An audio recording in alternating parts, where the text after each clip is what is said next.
Hi, I'm Sunny Dean. And I'm Scott Drakeford. And this is the Publishing Radio podcast. In 2022, we both launched debut novels in the same genre with the same publisher in the same year. But despite having very similar starts, our books and subsequently each of our careers went in very different directions. That pattern repeats itself throughout the industry over and over. Why do some books succeed while others seem to be dead on arrival? In this podcast, we aim to answer those questions and many more, along with how to build and maintain an author career. Everyone signing a contract deserves to know what they're really signing up for. In an industry that loves its secrets, we'll be sharing real details from real people. We'll cover the gamut of life as a Big Five published author, from agents to publishing contracts, finances, and more. Welcome to the Publishing Radio podcast. This week we have with us Anika Scott, who's the author of an international bestseller book, The German Heiress. She writes kind of historical dramas, is that right? They look like, and has a lot of experience and a kind of a long and varied career, and had the honor of debuting in COVID.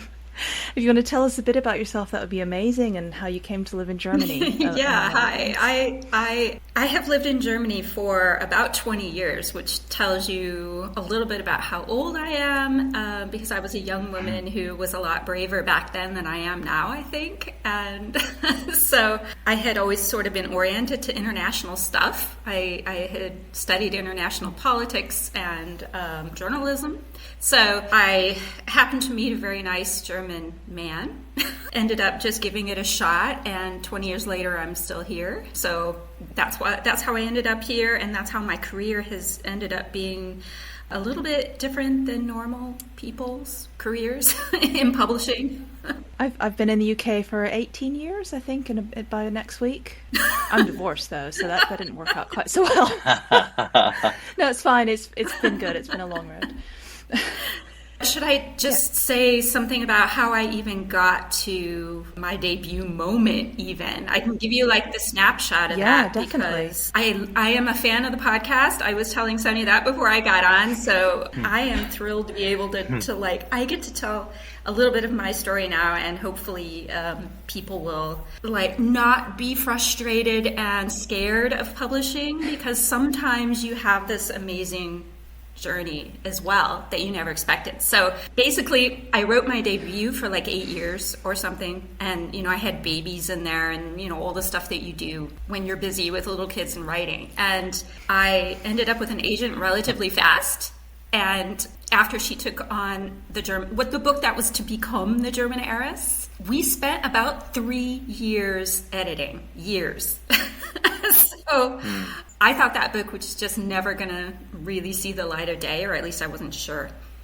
But once it went on submission, it got its first offer in about 10 days. It went to auction in various countries, and I ended up, I think within about 2 weeks, I was at the Frankfurt Book Fair meeting people, and then I was in London about a week or two later meeting people. And that was this sort of whirlwind amazing thing that had been happening that I never ever expected. And that's one of the things that I feel just people out there with all the kind of doom and gloom in publishing have to remember that sometimes, and you never know who it's going to be, the lightning can strike in a good way. Can I pause there and ask a bunch of questions? Sure. Is that okay, Sunny? You can ask about the Frankfurt Book Fair. That is one of the four things I have, yes. So, first, I like to make wildly horrible guesses at where people are from based on their accent. This is going to be really fun since you've been in Germany for 20 years. But do I detect some Great Lakes? Oh my God, are you good? You read my bio. Did you read my bio first? No, I have not read your bio at all. Wow, Sherlock Holmes. Really good. You are a lot better at guessing American accents than European ones. There's a guy that works at my local grocery store, and I asked him if he was from Manchester, and he's from, God, what's that port town where people have mush mouth? What? Liverpool. Yes, Liverpool. That's the one. Maybe Maybe. Sorry, I knew you were going to say Liverpool. It's weird, actually. A lot of people get them conflated. Yeah. So Well, usually I Americans get at least some Liverpool accents. Okay, because what do they call them? Beatles. Scousers, right? And they have that. Scousers. Yeah, they have that. I don't know what that means. I just know that they call themselves that, and they have that very distinctive. I don't even know what to call it, but yeah. Anyway, very distinctive accent. Dialect. Yeah, palatization, whatever it is. But yeah, this guy sounded just like he was from Manchester, but got that wrong, and he didn't seem very happy. So anyway, that is my stupid, useless question. Yeah, but I have to know now. How did you know? What did you hear that made you think Great Lakes? Oh, let's dig deeper here. Yeah, I don't know. There's just a little different way of saying a few vowels people from the Great Lakes area have, but it's slightly different from the way Canadians speak. And the way that like people from northern Montana, they have the bag and a few of the Canadian tendencies. But yeah, Great Lakes, I don't know exactly what it is, but I worked with a great lady for a number of years who was from Minnesota or Michigan or somewhere like that, and she had a very strong Great Lakes accent, and there was just a hint of it in there. So shout out, Liz. You don't listen to this podcast, but you're awesome. Okay, so getting back to pertinent things, I'm sorry for that detour. So you said you wrote your book for 8 years and then edited it for 3. And I feel for you because I did a lot of that with my book, my first book, right? I'm an obsessive person, and had a lot of life stuff come up in there. I am curious, though, what that looked like for you, especially those 3 years editing with either your agent or your editor. Was that really because life stuff got in the way, or because you went through like tons and tons of edits? How did that work for you? Or is that just historical? Yeah, it was a little bit of both. I think there was some maternity leave in there and various other kind of life stuff. I also think my agent, who is in London, is a really brilliant editor to begin with. And so she really kind of ripped the book apart in the sense that she saw the potential that was in that raw manuscript and was willing to kind of sit down with me and go over it again and again and again. And so I didn't think that's how it was going to work, because I think I got her got the offer from her to represent me within about 6 weeks or something of sending my first query. So, I mean, that was really fast. And so I thought, all right, I'm through. It's going to work. The book is great. And then and she was just so great about kind of leading me to look at writing in a totally different way, in a way. I mean, she really, really did a great job with that. And so it was such a valuable and painful few years that none of the editing I've had to do since then has been that hard. So, and I've gotten 3 books published now, and none of them, and nothing I did with my editors was as hard as what I did with my agent in that first phase. Yeah. Do you want to shout out your agent? Letitia Rutherford at Watson Little in London. Like, go break down her door. If you've got great manuscripts, send them to her. She's absolutely brilliant. Oh, sorry, I was just going to say, it's interesting to hear different agent names, because we do get really locked into sci-fi and fantasy world where it feels like I kind of know the name of every agent in our genre. Right, yeah. And then you hear one from another genre, and it's like, who's that? Yep. I don't know anything about them. I don't know if she even takes fantasy or anything like that. I don't think she does. I was even thinking of I had a book idea that would have gone into a kind of speculative direction a little bit.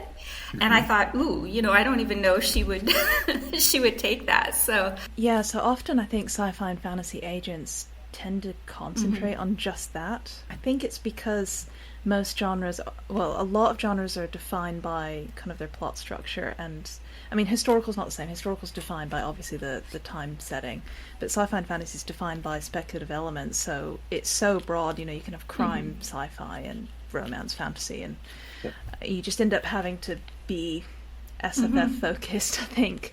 Yeah. My agent used to take all age categories from picture book, middle grade, YA, adult, and romance and contemporary and sci-fi and fantasy, and had to just narrow it down in the past few years. So anyway, sorry, that was a tangent.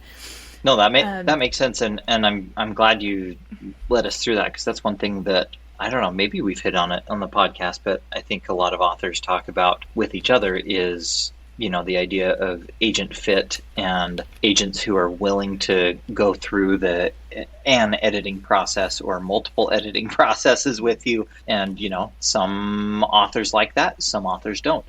But yeah, that's super interesting. So yeah, I have a couple other questions from your little intro. You said auction in multiple countries. Was there anything that happened or that your agent did to make that happen other than just submitting like normal? And did you get to see and participate in much of that process that led to multiple auctions? I had kind of an unusual phase there, like how my debut was bought. So I'll just take you through the steps, or else you can't imagine what that was. But basically we submitted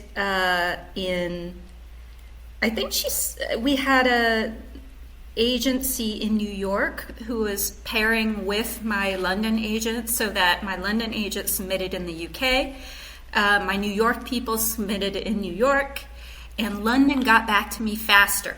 So the preempt came from an imprint of Penguin Random House in the UK, and there was a sort of pressure and whirlwind around it, because it was about, I don't know if this is exactly true, but something like a week before the Frankfurt Book Fair. This was all happening, or 2 weeks or something like that. It was really, really close, right before Frankfurt. So they were like, we want this book and we're going to take it to Frankfurt if you give us world rights, right? So that, in case any of the listeners are not real familiar with rights, I can just say one thing, which is world rights is when the publisher takes the rights for its own territory, if it's United States or UK, and also the right to sell the book in translation markets around the world, right? And so there was some back and forth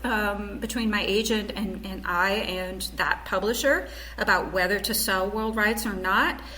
We ended up taking that deal. It was quite a generous deal, and that was an exciting possibility to know that the book would be going to Frankfurt immediately. Like, we knew this imprint was going to mobilize and get the book, seen at Frankfurt. So at the very same time, I was on the phone with some editors in New York, but by then the book had sold world rights in the UK already, which meant that my publisher in the UK took over the foreign rights.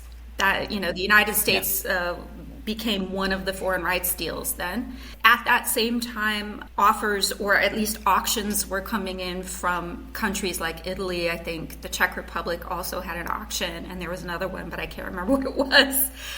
And so that was happening, I think, partly because of the timing. All of this was happening right before Frankfurt, and the imprint was really excited about the book, so I was just lucky at that moment that there was that much interest and drive. And I wasn't involved in that directly, as in I didn't talk to the editors from the other countries, from the translation markets. All I had done, because I'm in Germany, right? So I took a train to Frankfurt and went down and met the rights editor, basically, from my new publisher, and talked to her, and she went out and along with my agent, and talked to the reps for the foreign publishers, and things were just rolling and happening. I think one of the publishers, I think this was Italy, offered at Frankfurt. They hadn't even read the book, as far as I know. So stuff like that also happened, and it just felt like this tsunami of interest that I never expected to have. So on that side, a lot of listeners are American. I know what the Frankfurt Book Fair is generally, but obviously your experience of it is more direct. If you're explaining this to readers who haven't heard of it, what is the Frankfurt Book Fair? Why does it matter on the European scene, and maybe to Americans as well? And just as a kind of third wrap-up question for that, have you heard the phrase a Frankfurt book? What do you think makes a Frankfurt I book? think like a big book was Yellowface. I think that was like all over Frankfurt, right? A Frankfurt book. Well, okay. Frankfurt Book Fair. Imagine some hotels and a big conference center, and the entire huge halls in this conference center full of book people. Because I went for a weekend as well, and so it's just wall to wall books and people talking about books and making deals. There's parts for the agents. The agents wander around talking to foreign publishers about their authors. The publishers who have world rights will go around and try and get other publishers interested in translating those books.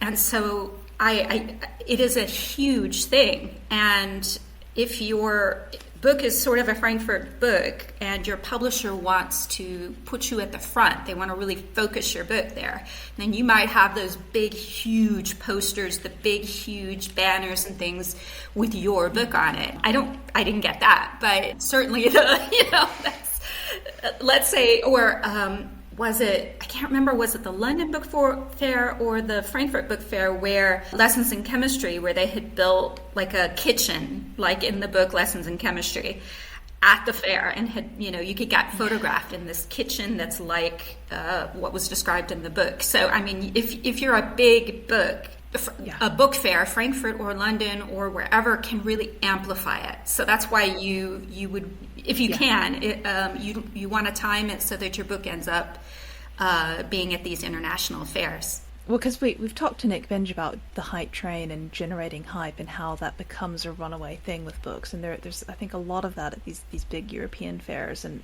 if you're an American author, it's where your rights will get sold. If you're a British author, it's your chance to go international. Because actually, something possibly, I don't know if Americans know that or not, but a lot of British authors don't actually make it over the Atlantic to the US. And I think a lot of Europeans don't as well. It's just a little bit harder for us to break in on that side. The only tale I'd heard of at the Frankfurt Book Fair before yours was not nearly as fun, and it was a writer acquaintance of mine who was picked up by an agent who was like, "Oh, this is going to be a Frankfurt book. This is going to be a Frankfurt book. It'd be amazing." And they took it to Frankfurt, and no one bought it, and the agent dropped him, and it was like, "Oh my God, absolute cratering." I know, it happens, doesn't it? But yeah, so. Definitely Yellowface. I think that was at the London Book Fair one where they were giving so much swag away for it. All the bags and posters and things. Yeah. Yeah, but I was gonna ask. So, I mean, I have heard of London Book Fair where there seem to be a lot of industry folks who go and they're making deals at the book fair, and it's very focused on the I guess the behind the scenes business aspects of moving books rather than trying to sell books to consumers, although I don't know, maybe there's that aspect too. And now it sounds like Frankfurt is the kind of the EU version of that, right? Frankfurt's a lot bigger, yeah. Frankfurt's bigger than London. Yes. Mm-hmm. Yes. Much bigger. So much bigger. Really? Yeah.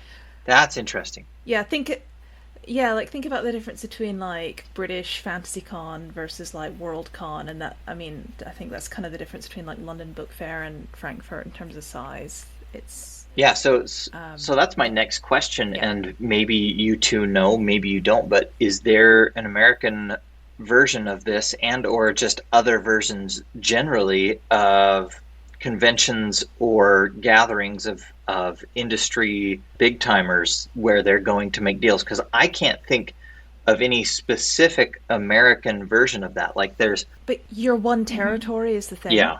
So the reason why there needs to be a European one is there's lots of European countries, basically. Yeah. And it's not just like, it's the European countries in translation, and then it's things like people also buying English language rights for those countries. So there's English language versions of my books in France, but there's not like a French translation, for example, and stuff like that. So, but the US is more simple. You just one territory, you just one single. Yeah, so London and Frankfurt are more focused on translation right deals and wheeling and dealing with that, not necessarily looking at wooing booksellers and things like that. I've been told by someone here that London Book Fair is really more about the London publishers, because London is kind of the big English language book scene aside from New York. Is more about London publishers kind of showing off to each other and making friends and networking. Yeah. But this, again, we're one territory. The UK is one territory. I think that sounds really accurate because since I have an agent in London, that I'm in London more, I hear more about London than I do about New York. And I feel that the difference between how the UK works in publishing and how the United States works are very different. So in the UK, I feel it is much more personal in the sense that the relationships with people, it matters in the United States, but the US is so big. So everything, or at least a lot in the UK, seems to be focused on London, and so those. It isn't surprising that something like the London Book Fair would then be kind of a moment where the publishing industry of the UK, kind of gets together, and that's where they take stock of things. Whereas Frankfurt, I don't know how old it is. I had actually looked this up somewhere, but I think it's relatively old also, as far as book fairs go, but I'm actually not sure, so don't quote me. But it's sort of central if you think about it. If you're flying in from, I don't know, if you're flying in from the United States, you're flying in from China, or you're flying in from the UK or from South Africa or wherever, it's kind of more convenient to do that in the middle of Europe. So I think that has partly something to do with it, but also for sure all the different countries and translation rights in Europe. And it's easier for the European publishers to get there. But when I was there, I was only there a little bit for the industry side of it, because there's always an industry side of the fair, and then there's a public side of the fair where readers can go, people who love books can go, and by then all of the editors and rights people have left, though.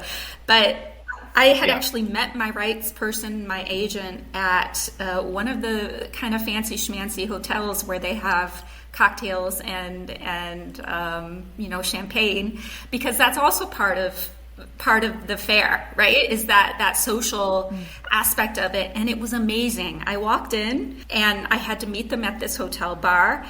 And the waiter asked me who I am, because you're not supposed to walk in off the street to a Frankfurt Book Fair, event, even if it's at a hotel. And I just had said, I'm an author and I'm looking for my, agent and my rights people. And they're like, oh, you're an author, come with us. And suddenly, you're sort of an important person. It was amazing.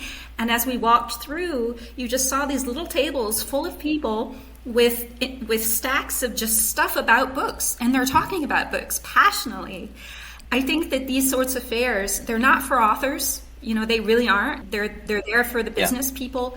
But just even having that glimpse of the fair, it was amazing to see so many people there on the business side of it, but to see how much they loved books and how much they're just interested in talking about books. That's what we're all there for. Yeah. I think it's easy to forget as well, actually, sometimes how big some of the foreign language markets can be, and that, if you're able to get the foreign rights deals, it can be lucrative for authors. I've not talked about the foreign side of my thing very much because it's not been that relevant, but I think Book Eaters has got, including the UK, about 11 translations, which is not that many. Oh gosh, it's more than I have. It's great. It's great. I mean, they're mostly small, but a couple of them, like the Polish deal, was bigger than my UK deal. Yeah.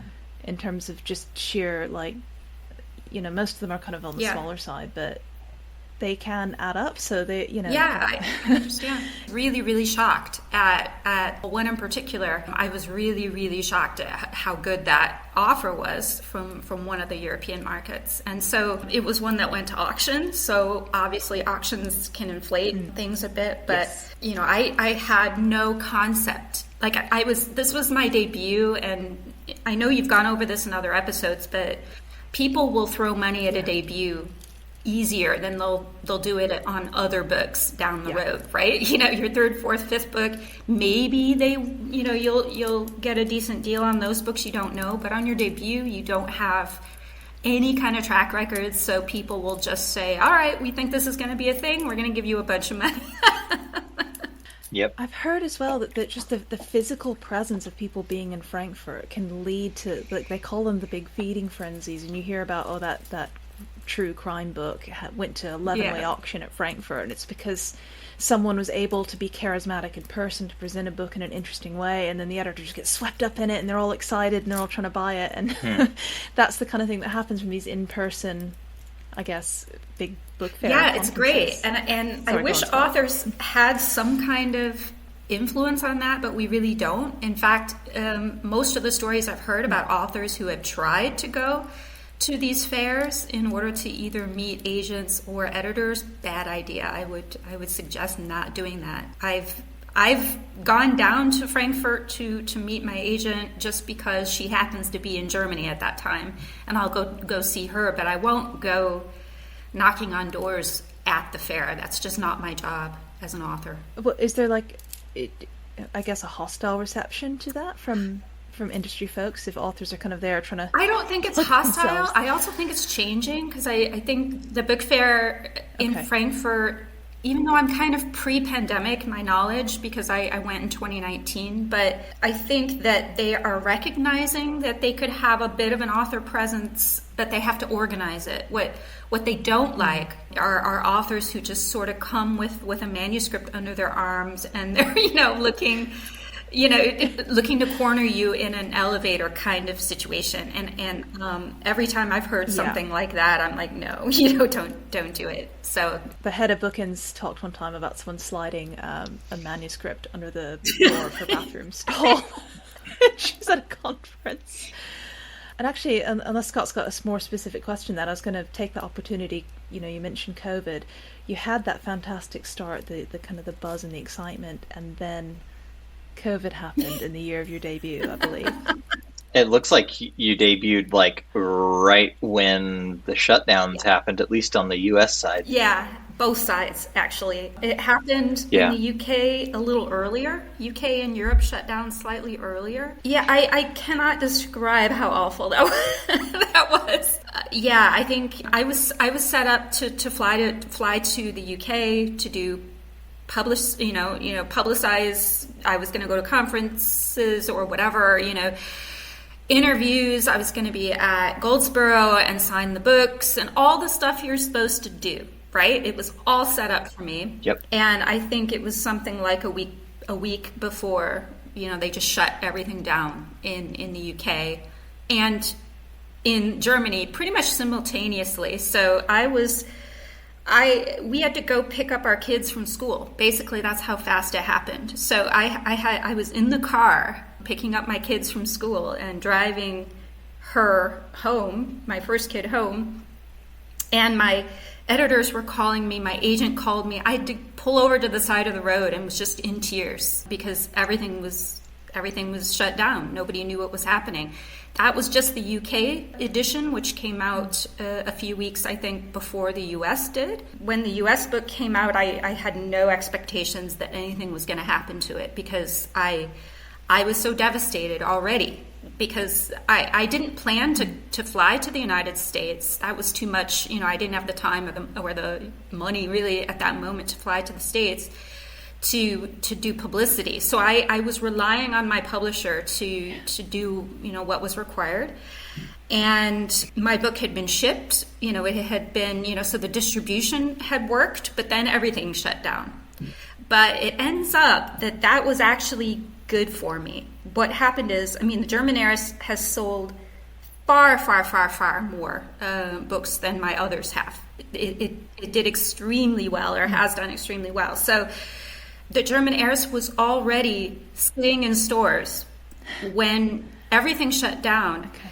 But it was in grocery stores. It was at Target. It was at, Costco. It was at places, it was at the only stores that were still open. So, you couldn't go to a bookstore, you couldn't go to an airport.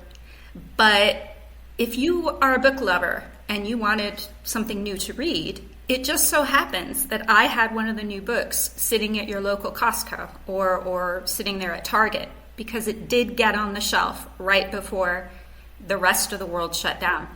And I honestly believe that's the reason why, or one of the reasons anyway, it's a good book, but one of the reasons why that it did so well is because also it kind of got lucky in this horribly unlucky situation on the US side.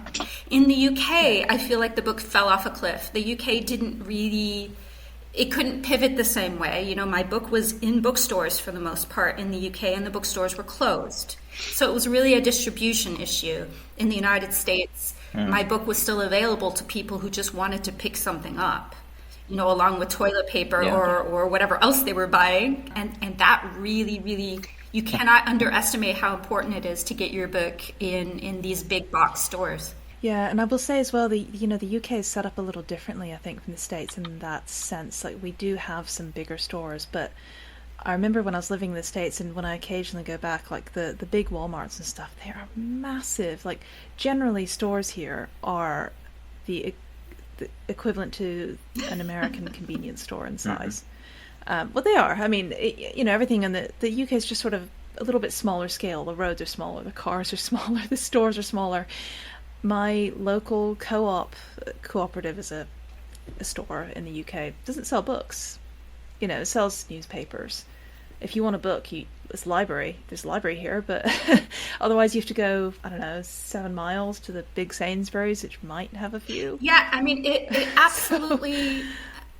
I think that timing was a lot of the issue, along with distribution. Because if you think about it, like if my book, I think the timing just didn't work quite in the UK. But like in Canada, for instance, the book was a bestseller in Canada for about a month on the big bestseller lists up there. And I have a lot of Canadian friends, and they had been sending me pictures and telling me, like, the bookstores are closed.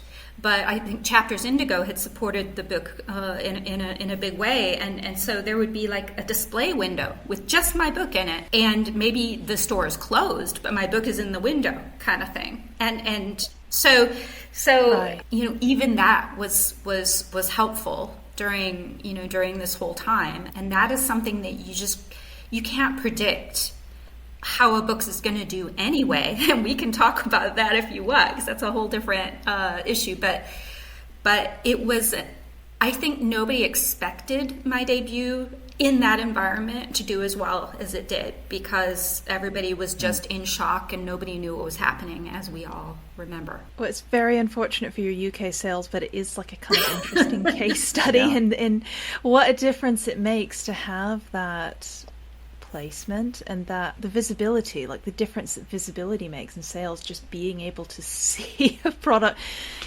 Because we were talking a bit to Cameron and Hurley last week, talking about how some people still have this view, some writers still have this view of their books, like if you build it they will come, but no they don't. And I think that the market's really, really, really full. It just is, and it's daunting, really, if you pay attention to whatever genre you write in, and you really pay attention over a period of time, and you see sort of the same names over and over again who do well or do very well. You'll learn who those core people are in your genre, and then there's like a tier sort of below that of people that maybe have a bestseller, and maybe the next book doesn't do as well, or however that might work, and it's sort of a little more wobbly. It's not quite as stable situation as kind of the top tier people in your genre.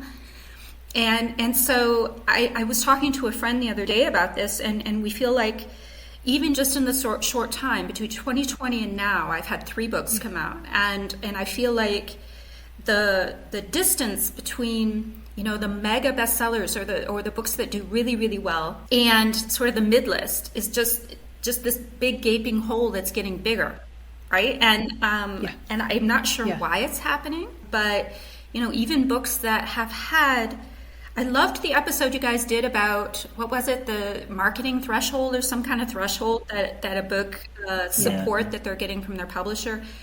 And even books that absolutely have everything going for them don't necessarily fly right off the shelves. There's always that element of luck, roll the dice. Yeah. Yeah, what you're saying about the tiers being so far apart, that's something I was thinking about a lot recently too, because there's kind of like, who was it? I think it's my agent that was talking to some of us saying, most books don't sell like 100,000 copies in a year, that there's like a very small percentage of debuts that will do that, right? So most people are kind of in the selling 3,000 to 10,000 copies of their debut in a year, and then you have the books that are kind of above 100K, and there's sort of a big gap in the middle where there's not necessarily as many. It's not quite that straightforward. But then you have the other tier above us, like Richard Osman. He's always my go-to example, because if I'm lucky, I might sell 100K copies this year for Book Eaters, and that guy sold 127 in his first week for his debut coming out, right? That's like, a different planet. Just in the UK, right?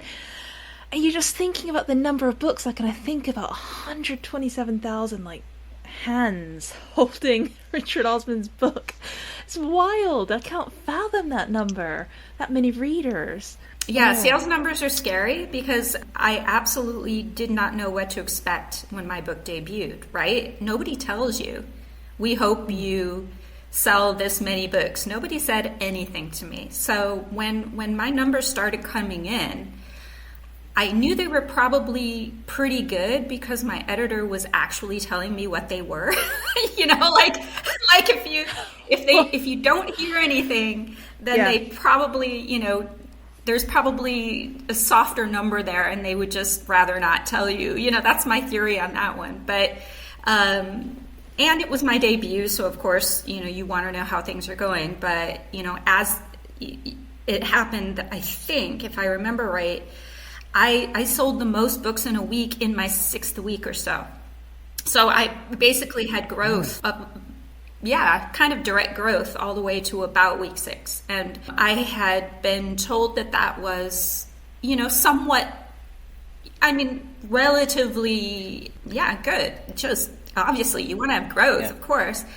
But this idea that we have in our heads that your launch week is so important, but it's hopefully what you want to hit is that growth if you can get it. Did you do a hardback and then a paperback in release? the UK we did, and in the US it was trade paperback release.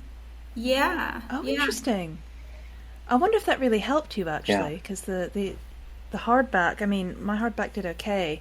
And then I wasn't really sure, because again, there's so much we don't know about our own industry. I wasn't really sure how the paperback release would go for Book Eaters, and for a combination of factors, the paperback just blew the hardback out of the water. I think because that price point is a lot better for most people. Especially now. I was actually really surprised how much more a trade paperback costs now, because I just released a book in July, and that book is a couple dollars more than or maybe even more so than my debut had been, and so even releasing in trade paperback, paper's expensive, and the costs are being pushed forward. So I feel, when you look at a hardcover, this is a huge issue, because I think about this sometimes. I'm like, should I somehow push to have a hardcover release in the United States? And at this point, I won't do it, because I feel that the hardcover is so expensive, so expensive. And if I look at my own buying habits, because I love books, I buy lots of books. I rarely buy a hardcover, and I am a definite book person, but I will always go for a trade paperback if I'm going to buy something. So did you feel like your editors? Oh, sorry, go on, Scott. Oh no, I was just going to comment that it's especially a tough sell to get people to buy a hardcover at full price from a debut in a genre that is quite crowded, right? And where differentiation is quite difficult. I do wonder, and you may not have gotten this information. Did your editor or anybody tell you how your book, especially your first book, since there was that difference, between UK and US, Did they tell you how your book was selling online versus in physical stores? Did you ever get a breakdown of that? I'm just curious whether there was a big difference there, especially because of the pandemic. I don't remember if they gave me that specific breakdown, but one that really surprised me was something like 90% of my sales were print during the sort of biggest growth of the book. We were getting these numbers in and seeing the ebook numbers because everybody thought, right, pandemic, people are going to buy ebooks. Yeah. Everybody thought that, right? But I think that the sort of screen fatigue set in pretty fast with people, and I could not believe that so many people were buying print as opposed to ebook. And historical fiction might be a little different anyway than some of the other genres that sell better on ebook anyway. But I've never had ebooks outstrip my print sales. My print sales are always stronger. Yeah, there's something in the UK, they have different types of buyers that publishers will talk about, and I run into a little bit of friction sometimes when I talk to not all indie authors, but some indie authors who don't necessarily know that side of the industry, that basically there is a readership who only goes to bookstores and loves bookstores and browses the bookstores, and that's where they get their books from. And that's the readership publishers tend to target. So obviously I wasn't during COVID, but the majority of my sales are print sales as well. And that's like, my book is just not something that seems to attract many ebook readers, because different reader groups have different buying habits and there's different patterns. And I think particularly for like historical fiction or standalone books tend to do really well. Yeah, and that's what I do. I write standalone, historical fiction, which makes my life harder. Sometimes I wonder why I do that. Yeah. Ebook's more about like the tunnel of money where you hook someone into the story and then they're just paying small increments to buy the rest of the series, and that's a very different style, a very different model of the industry, which works really well for people who do it well and enjoy it. But I can't imagine historical is very easy to do quick series. No. I actually have a question about that and your process on historical. How much, and this may not even be super interesting to listeners because it's not industry related necessarily, but how much goes into the historical details and keeping those straight and accurate? Do you have like a historian you pay to check it, or does your publisher, invest in anything like that, or is it really just up to you to keep all the details straight? Short answer, it's up to me. I was a journalist, an actual real journalist, so I do research a lot, and I do it over the whole process of writing and editing the book. So I'm kind of constantly finding new sources, and if I need to adjust the story, I'll adjust it. And so I have just stacks of notebooks, printouts, binders, of course, all the stuff online, and, the crap I pull from JSTOR and from, various places where you can get research. So I will sit and watch YouTube videos about the most obscure stuff, from historical buffs who have great stuff. So I will take from wherever I can, right down to the song list on Spotify, and have it be period appropriate music. I've been writing 20th century, so that's easy. But it is up to me. I really do. I do have consultants that I do go to check various cultural things, ethnic things, language things, because I'm insane, and each of my books is usually set in a different country, or the main characters are from a different country, and not necessarily one where I speak the language. So I may need people to look over sources for me, or to check that I'm getting stuff right. Yeah, I noticed that you had German, then Soviet, then U.S. So that does introduce a broad range of details. Yeah, the third book is U.S. and Sicily, which is like my family. Part of my family's from Sicily. So, but none of us speak Italian. So I have been in Sicily a couple of times, and I've met people in my family there and all of that. But I still needed people in Italy and Sicilians to check that the language I was using and various other things was accurate. Yeah, I'm incredibly impressed at the pace at which you've released, because one of my side projects is a historical fiction, and I swear to God, I spend at least 10 hours just reading random shit probably for every 10 minutes I'm actually writing anything. It is rough. It'll catch up, I reckon, once you build up that kind of knowledge base in your head. Yeah. All I can recommend is, from one historical author to someone who's taken on this really, really mountain of work that this is. I think you'll know when you've hit this point where you can set the research aside and just write a story. Some people don't work like that, but I feel I do. Like I just read and collect stuff, and maybe it'll be a few months of just being immersed in stuff and thinking up the story too, but trying to make those decisions on what story I want to tell within whatever historical stuff that I'm dealing with. And then I just clear my desk, basically. And I have maybe like one little notebook, looks like this, that has sort of the bare stuff that I need to write the story. And then I sit and do that. And then I go back in revision. And that's where you start to say, okay, do you really need to put in, all that other detail? And the answer is usually not really. By the way, you just said all, and there's the Great Lakes. All. Yeah, that makes sense. And I mean, it depends on how closely your story adheres to, a historical narrative that you can't just change. But that makes a ton of sense, and I like that method. I've got two kind of questions bundled together, I guess. And the first one is, I was curious, I guess, what happened to your career after COVID then, after that first book came out, and how that may or may not change the direction, what other books were like, what your publishers were like. But my other question is kind of a tagging on, you write in a slightly different genre and talk to authors and professionals in that genre. When you listen to the cast, I guess, were there sort of differences or particular differences and similarities that stood out to you, or do you think it's basically similar in your genre as well, the broad? Okay, well, I'll answer the first one first. Sorry for sticking them together. I think the UK and the US were two different things, right? The US, or in North America, my debut did really, really, really well. In the UK, less well.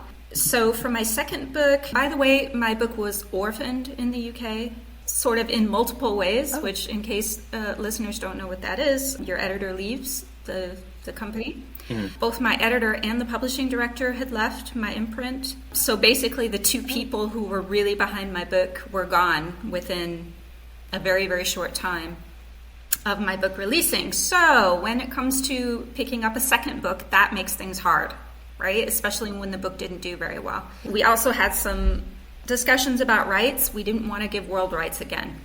So I left that imprint and went to a different publisher for my second and third book. So that was in the UK. In the United States, it has been really wonderfully stable. I've had the same editor, the same imprint. What was great about it is, of course, when you're coming off a successful debut, then they want to know what your second book is, and they want to pick it up. They had bought it at auction. My United States publisher had bought the book at auction. The second book they could just pick up as an option book. So I didn't sell a multiple book deal anywhere. I sell one book at a time. So they bought my second book after my first one came out, and they bought my third book right before my second one came out. So basically all three of my books, or let's say my two successive books, were built on the back of my debut doing well, right? And so it can, it's obviously you want your debut to do really well. Of course you do. And that would have then consequences for how you publish in future. The difference, this does segue really well into your other question, which is differences between fantasy or fantasy sci-fi and historical. And we had just talked about how it's a little harder to do like series books. They don't have these sort of historical trilogies or historical whatever in the same way as what you have in fantasy or in sci-fi. So there can be things like that, but it just doesn't happen quite as much. It's, at least in North America, standalone historical fiction tends to be, what people do. And, maybe there's a sequel. if you're more in the genres like crime genre or whatever, there might be a series. Or if you're doing a historical spy novel, there might be a series. But for the most part, standalone.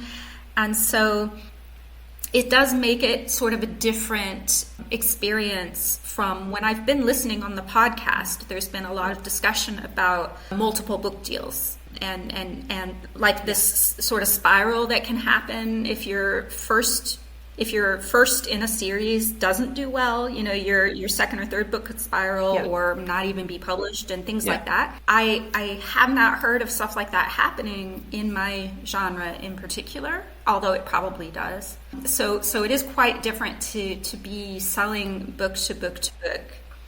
I think it can be good. It can be really risky to do that. And it is extremely stressful.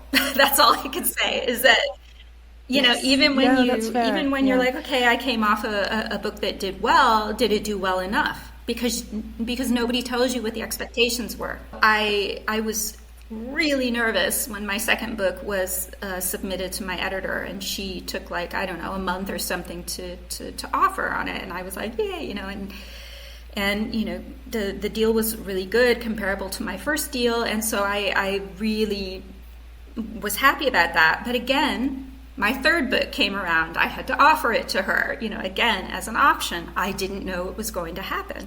So every time, I think I was reading Chuck Wendig's new sort of advice book. He had a book called Gentle Writing Advice, right?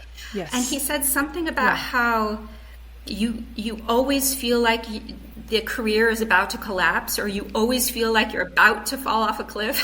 and not to get too negative, but honestly, there are moments where you're not quite sure, at least I'm not quite sure, where I may be going next, because I'm not sure if expectations line up everywhere. Your publisher wants you to do versus how the book is performing in a certain period of time, that sort of thing. And because success is so often tied to specific editors, if that specific editor is gone, it might be that person who made your book a success and would have continued to make your career a success is now the missing component from the rest of your career.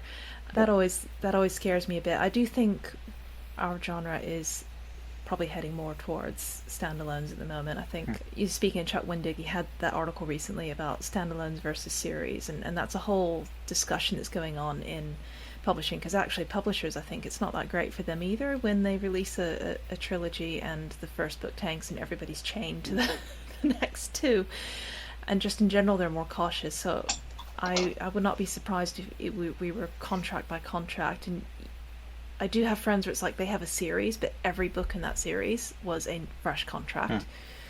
So it was like, you write the book, did it get sales? Okay, here's book 2. Did it get sales? Okay, here's book 3. Which is, you're on kind of tenterhooks, whatever the phrase is. I think I'm probably in the best of all worlds for that kind of stuff, where it's a multi-book contract for standalone. So if my book's a fuck up, I just try again. I get 3 shots to not be a fuck up, and hope for a lightning strike. And it's sort of less important. Like if my second book bombs or whatever, but the first book did okay, then I still have some leeway. Just okay. Yeah.